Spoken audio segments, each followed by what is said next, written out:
Inventory went up in the Flathead Valley last month. New listings, active homes on the market, up across most of the valley. Normally, this is the part where sellers start to worry, except the rest of the June numbers say the exact opposite of a slowdown. So let's dive into it. I'm Corey Olofson, Montana native and strategic advisor here in the Flathead Valley. This is the June 2026 market update. No hype, just the numbers and what they actually mean if you're buying or selling here. So let's start with Flathead County as a whole. Active inventory rose about 6.7%. We're sitting around 993 homes on the market. More choice for buyers, but closed sales were also up 17.1%. Pending sales up 15.9%, and months of supply actually tightened to 6.8. Average days on market dropped to 87. So more homes came on and buyers absorbed them faster. That's not a cooling market. That's a market with more options and just as much demand. So Columbia Falls was kind of the standout. Median sales price rose 29.2% to $660,000.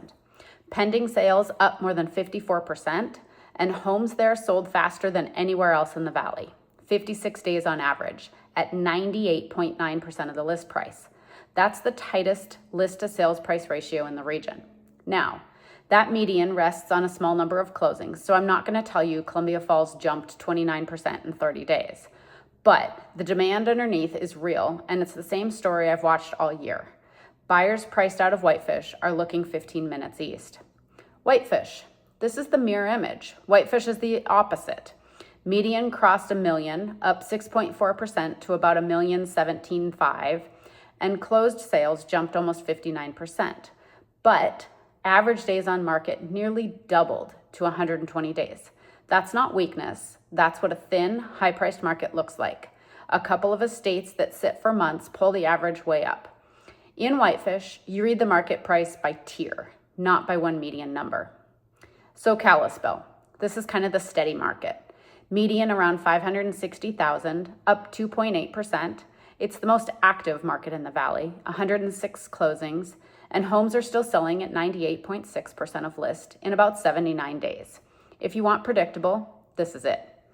So what's the takeaway? Here's what it all comes back to. A rising inventory number tells you nothing about what your specific home will do. Homes that sold in June closed at almost 98% of the list price. The difference between a house that moves in 60 days and one that sits for 150 is almost always the price you set in the first week. Pricing is a strategy, not a gut feeling.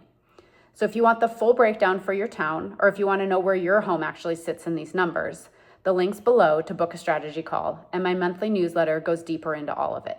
I'm Corey Olofson. See you next month.